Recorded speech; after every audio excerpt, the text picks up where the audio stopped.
चढ़ता सूरज धीरे धीरे ढलता है, ढल जाएगा।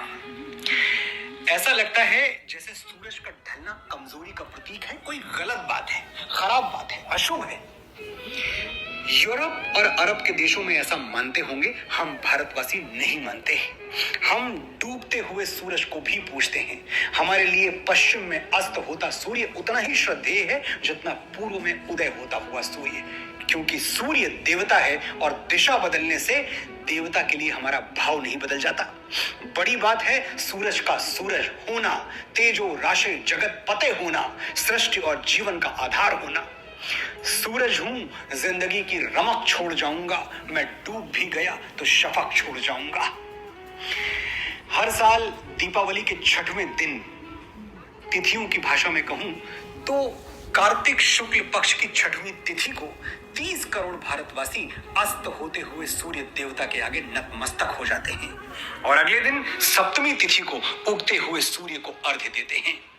भारत की नस नस में बसा हुआ ये त्योहार छठ पूजा कहलाता है और दुनिया भर में मनाए जाने वाले बड़े से बड़े त्योहार का संगीत फीका पड़ जाता है जब यूपी, बिहार, झारखंड की माताएं अपने बेटे बेटियों की लंबी उम्र की कामना करते हुए एक स्वर में गा उठती हैं कि कांचे ही बांस के बहंगिया, बहंगी लचकत जाए, होई न बलम जी कहरियां, बहंगी घाटे पहुंचाए। मैं समझता हूं इतना करुण, इतना संवेदनशील, इतना मन को छू लेने वाला, इतना माटी से जुड़ा हुआ और इतना भावना से भरा हुआ गीत शायद ही कोई दूसरा हो। छठ माता कौन है, इसके बारे में अलग अलग धारणाएं हैं। पुराणों में नवरात्रि में पूजी जाने वाली मां कात्यायनी को ही छठ माता कहा जाता है।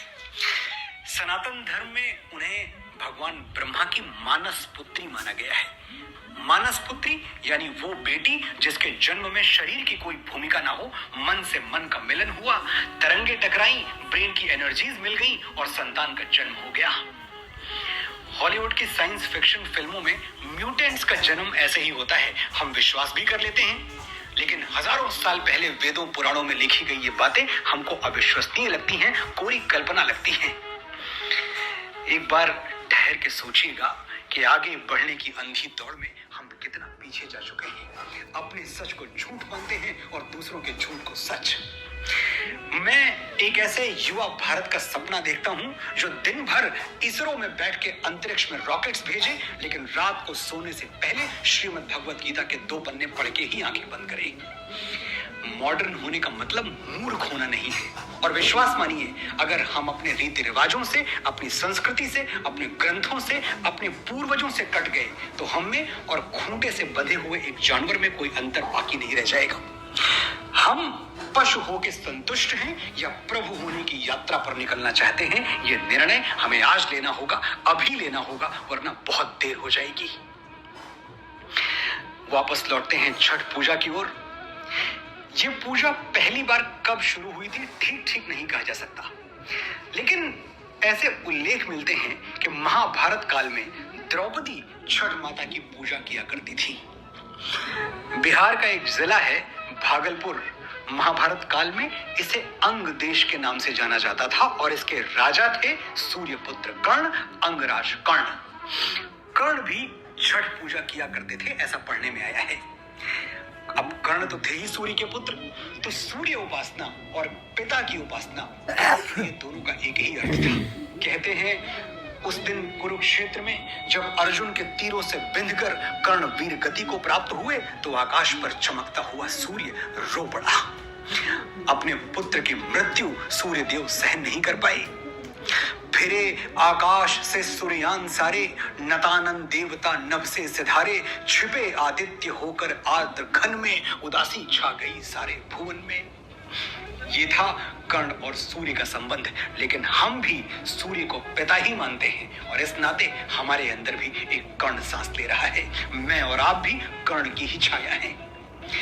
छठ पूजा पे जब हम सूर्य को अपना प्रणाम निवेदित करते हैं तो ये आदर सिर्फ एक भक्त भगवान को नहीं दे रहा, एक पुत्र अपने पिता को भी दे रहा है। इसलिए छठ पूजा सिर्फ एक उत्सव नहीं है, हजारों वर्ष पुराने एक संबंध की मौन घोषणा भी है।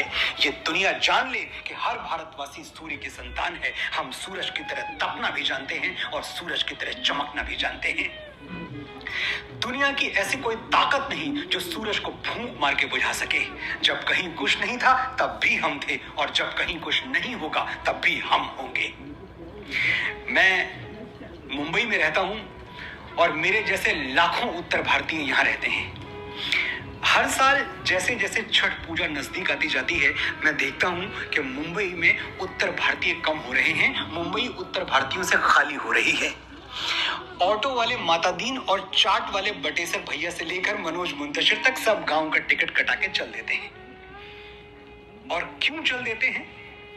क्योंकि छठ पूजा साल का अकेला ऐसा पर्व है जब मिट्टी और माँ दोनों मिलके एक साथ हमें आवाज देते हैं, घर आजा बेटा, छठ माँ के लिए ये जो कच्चे बांस की बहंगी बनाई है, ये नदी के घाट तक तुझे ही तो ले जानी है।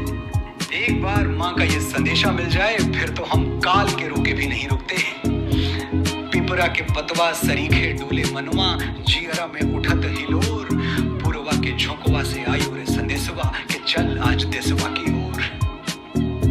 और एक बार हम अपने गांव देश पहुंच गए तो शुरू होता है छठ पूजा का 4